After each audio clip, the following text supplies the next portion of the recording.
My mom, 50, female, has had a very interesting life, if that's the correct adjective in this sense.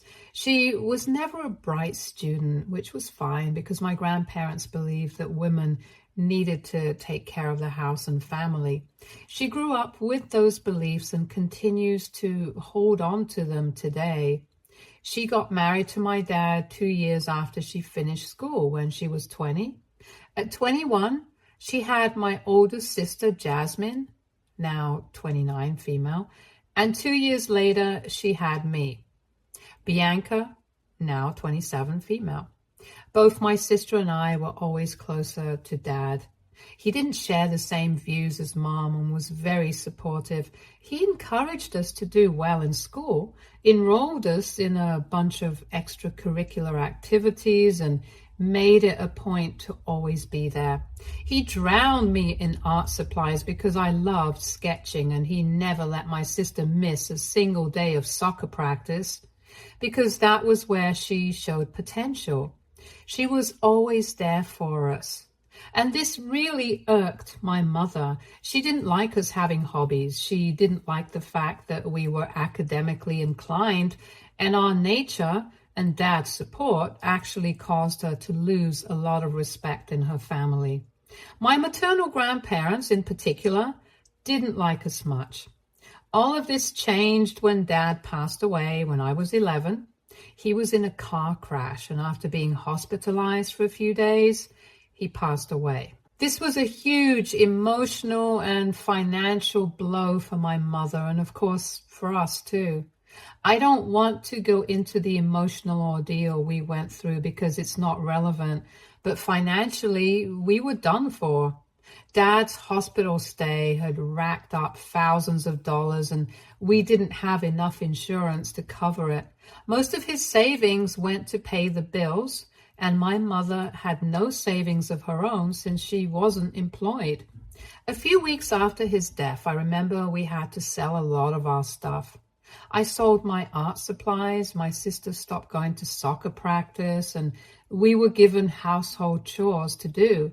My life had completely changed, and I hated every bit of it. But there was nothing I could do because I was still dependent on my mother. That's when my paternal grandparents stepped in to help, and we had never been very close because they lived 3 states away and we didn't see each other much. But whenever I did meet them, they were always sweet to me. When my grandfather came to visit us, he was shocked to hear that Mom had sold my stuff to make ends meet. He offered to cover the costs of our hobbies and interests, but my mother shut down the proposal, saying she needed money to help us survive, not to fund our useless interests. She said if he wanted to send money, it should be for groceries or electricity. My grandfather got annoyed and said she could work to make ends meet, and he would be willing to take over the extra costs. Ensuring our survival was her responsibility, and he'd only help if she fulfilled her duties. My mother said no, and that was that. Even at that point, my mother still hadn't started working and was living off handouts from family, and these handouts were not consistent. Some months we had a lot, and some months we had next to nothing. It was mostly her parents paying our way.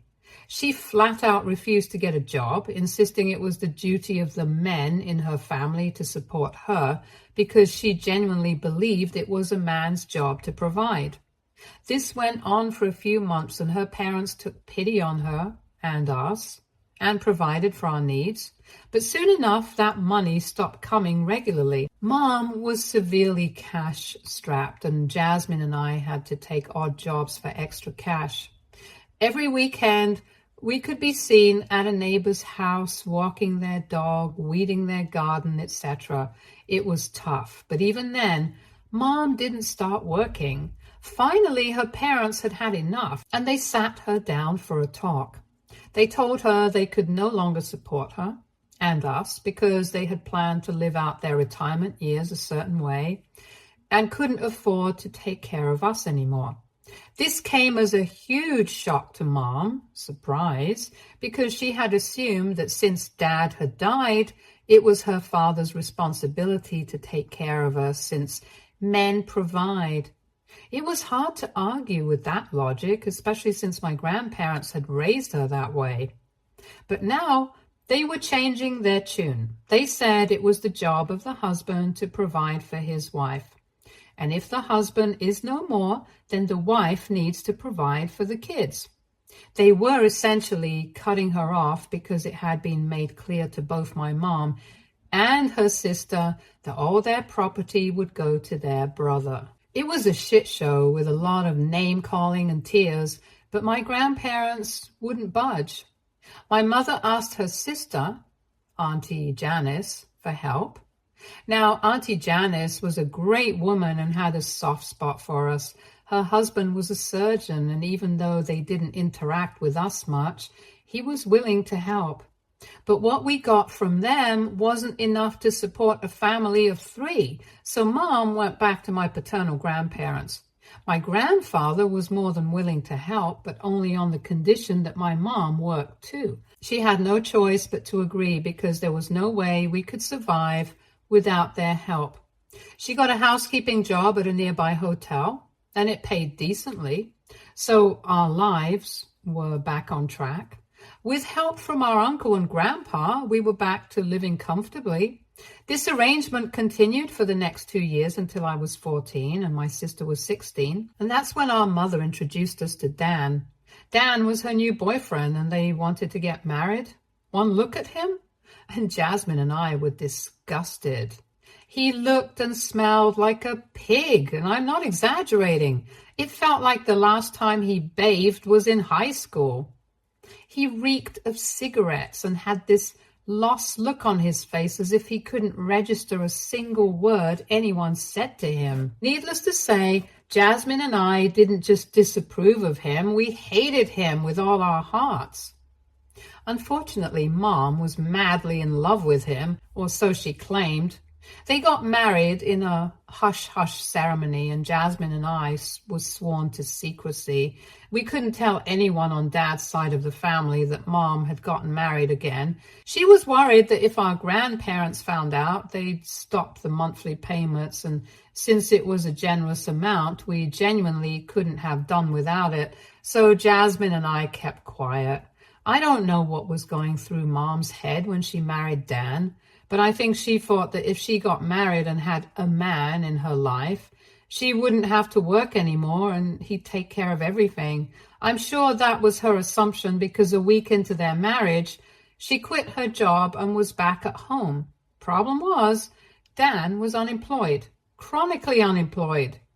He couldn't hold a job for more than 2 months, and after that, he'd sit at home playing video games, then maybe look for another job when he got bored of the games. All of Mom's dreams came crashing down because this man had no intention of providing for any of us. Jasmine and I went back to doing odd jobs for people to earn some spending money. So in this family of 4, most of the money came from my father's parents or my mother's sister's husband. It was dysfunctional, to say the least, and Jasmine and I were desperate to move out. We kept our interactions with Mom and Dan to a minimum, focusing on school and our part-time gigs. This was the setup for the next 4 years until I left for college and went low contact with Mom. By the time I was on the verge of leaving, Mom and Dan were having problems because in addition to being unemployed, Dan was also a serial cheater, which honestly came as no surprise to either me or my sister. Mom kept forgiving him or pretending not to notice, but things were messy. Once I went to college, I went very low contact with Mom.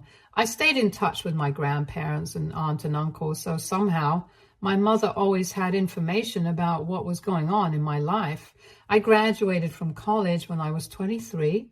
And landed a decent job after that. The problem was that I graduated right before COVID, so my promotions and raises were small. I couldn't save as much as I thought I would, and life kind of came to a halt for a bit. My grandpa, the good one, offered me some help, but I didn't want to burden him, so I said no. Thankfully, I wasn't laid off, so I shouldn't complain too much. A few months ago, I got a promotion at work and a hefty pay raise. This put me in a comfortable position to buy a small house, since I'd also saved during the COVID years. I lived as frugally as possible, and even though I targeted becoming a homeowner by 25, this was just a 2-year delay, so I was happy. I don't know how, but my mother found out I'd bought a house. She called me saying she wanted to meet me because it had been so long since she saw her baby. I knew something was up because the last time I saw her was during my final semester of college. I had never asked to meet her after that, and she had never offered. I told her I'd let her know when I was free and get back to her. I wasn't planning to get back to her ever. She then said it was urgent and that I needed to let her know soon. I knew she wanted something from me, so I made an excuse and ended the call. 2 days later, she called again, saying she was in a bit of a mess and needed my help. Before I could even agree to help, she said she heard I bought a house and wanted me to let her and Dan move in. They basically wanted to move in together into my house. I couldn't help but laugh at her audacity. I told her I was surprised Dan was still around and had hoped that she'd left him. I said I didn't have a house like she thought. It was a studio with a balcony, and there was no way the three of us could fit. I didn't want to tell her that I didn't want her there, so I hoped the size and space arrangement would be enough to deter her. But I'd been too hopeful. She told me since it was a 1-bedroom apartment, I could vacate it so Dan and she could move in together. I told her there was no way that was happening. I hadn't worked so hard just to have someone else live in my house. Plus, I had a mortgage to pay. I told her I'd charge her the market rate for rent, and she lost it. She started screaming at me, saying she couldn't believe I'd take rent from my own mother and that she hadn't raised her daughters to be such leeches. I told her I didn't have time for either her or her screaming, and if she wanted to beg for scraps, she could do it somewhere else. I hung up and blocked her. I called Jasmine to see if Mom had given her a similar call, but she said no. The last time they talked was a month ago when Mom asked where she was living. Jasmine told her she had moved in with her boyfriend and that they were saving up for a house together. I couldn't understand why Mom needed a place to stay in the first place. She still had our dad's old house, the one we grew up in where Dan had moved in with us. I had no idea why there was suddenly a need for her to move somewhere else. I called my paternal grandparents to ask about the house. That's when I got the full picture of what was really going on. So the house we grew up in was in my grandfather's name. It was supposed to legally go to Dad when my grandparents passed away. The understanding was that my dad and his brother, our Uncle Liam, would each be given a house owned by my grandfather so that they could live rent-free. This was to give them a good start in life and allow them to invest in properties for their children. So legally, the deed to our childhood home wasn't in my father's name, but in my grandfather's. When Dad died, my grandmother was adamant that Grandpa should keep the house in his name so it could be given to Jasmine and me when we became adults. However, considering Mom was unemployed, Grandpa didn't want to create more trouble for her. I think he also felt bad for her, which is why when she asked him to, he transferred ownership of the house to my mother. And this was done with the understanding that when I turned 25 and Jasmine 27, the house would be given to us. I now believe this is why Mom told us to be careful and not mention that she had married Dan. Word eventually got out, though, according to Grandpa. They found out she had remarried and were upset that she'd kept it from them. That's when they wanted to change the ownership of the house as soon as possible. They insisted that since Jasmine was an adult and I was almost 1, They insisted that since Jasmine was an adult and I was almost one, they wanted to get the paperwork done to make sure Dan and Mom couldn't do anything with the house.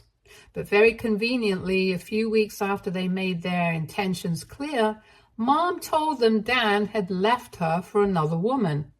She was sobbing uncontrollably, which naturally made my grandparents not want to pursue the ownership issue anymore. Gradually, they forgot about it, and it took a back seat.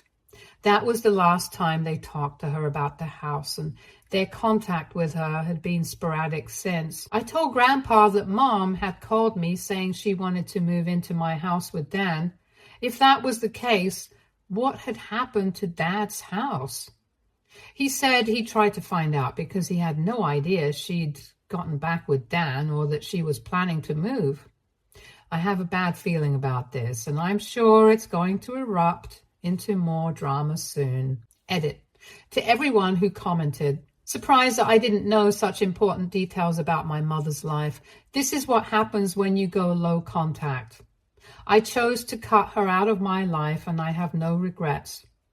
The minute I turned 18, I bolted from the house and her life, and I've been very formal with her since. That's why I didn't know that Dan had left her or that he'd come back. As for why Jasmine and I didn't know about the house, well, we were kids. We assumed our mother would protect us, and so did our grandparents. That's why the topic of property or home ownership never came up. Grandpa and Grandma never thought to discuss it with us because at the time we were minors and they were dealing with our mother, who was supposed to take care of us, not cheat us. As of now, Jasmine and I don't know what happened to Dad's house, but we're going to ask Mom and possibly stage an intervention if it comes to that. I'll keep you guys updated. Update 1. Things are bad. 2 weeks after my first post, Jasmine, her boyfriend, my grandparents, and I decided to meet with Mom and try to see what was going on. We didn't tell her we were coming, so she was surprised when we showed up. The best part? When we went to our house, Dad's house, our childhood home, the door was opened by a young couple. We initially thought they were relatives of Dan's or maybe Mom's friends, but they said they were the owners of the property. I wanted to laugh because I didn't believe them, but what they said was true. Mom had sold the house without informing either Jasmine or me or getting my grandparents' consent. And interestingly enough, the sale had happened over 6 months ago. Our house had been sold by her 6 months ago on the sly, and now there's nothing we can do. Unfortunately, since the paperwork and transfer of ownership were never completed by my grandparents, she was the legal owner of the house and it was within her rights to sell it. This has come as a huge shock to everyone, and we all feel betrayed and disgusted. We tried to find out where she was living. It was in some shady neighborhood downtown in a 1-bedroom flat surrounded by junkies. This was Dan's place, and I wasn't surprised. He looks like a junkie himself, so it made sense. When Mom saw all of us standing together, she turned as white as a ghost. She literally tried to close the door on us, but we weren't having it. Thankfully, we had Jasmine's boyfriend with us. He's a strapping man, 6'4", and pretty intimidating. We forced our way inside, and there was Dan, lounging on the sofa with a cigarette in his hand and a dazed look on his face. Mom nervously greeted us, but we went straight for the jugular. I told her I knew Dad's house was supposed to go to us, and she had sold it without informing Jasmine, me, or our grandparents. She burst out crying, saying that if she hadn't done it, Dan wouldn't have come back. Basically, she launched into this long sob story about how Dan had left her twice for 2 different women. When Mom had that conversation with Grandpa about the house and told him Dan had left, he had actually left. She had to beg and plead for him to come back. He finally returned when he got kicked out of his new girlfriend's house. Then, a year later, Mom caught him cheating with a girl barely out of her teens. I just looked at her like she was insane. I asked why she hadn't left him when he was so problematic and wasn't helping her out in any way. She had no response to that, and I didn't have the patience to feel sorry for her. My grandmother was furious. She screamed at Mom, telling her she wasn't interested in hearing excuses for why she'd been such a colossal failure. All she cared about was the house that was supposed to go to Jasmine and me. Mom said she'd sold the house because Dan wanted to buy a boat. Now, this man knows nothing about boats. All I know is that he worked as a Coast Guard for a couple of months at a beach a few miles away, and that's when he decided he wanted a boat. He threatened to leave Mom again if she didn't help him buy one. So my mother, the biggest genius on the planet, sold her house and used part of the money to buy this idiot a boat. The rest of the money, instead of saving, she gave to him. He spent all of it, every single dime, and when they had nothing left, he had to sell the boat and buy this condo they were living in. And guess what? They hate it. That's why Mom wanted to ask if I could let her and Dan stay with me. After she finished her story, she admitted in defeat that she was sure I wouldn't let her live with me anymore. Before I could say anything, Jasmine tore into her, and boy, was she brutal. She listed all the ways Mom had failed us as a mother and failed Dad as a wife.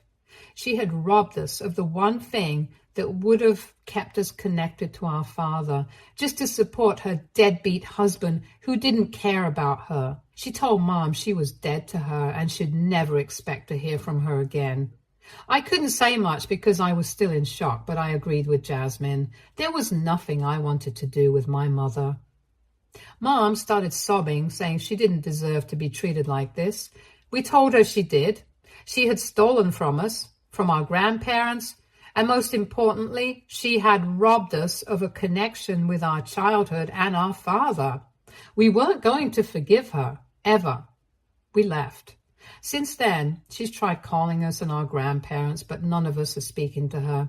There's nothing we can do about the house. That money and property are gone for good. I'm considering saving up and buying it if it ever gets listed again, because I don't want to lose that part of my childhood, but I know it's a far-fetched dream and not very practical. My grandparents are furious and heartbroken, but there's nothing they can do either.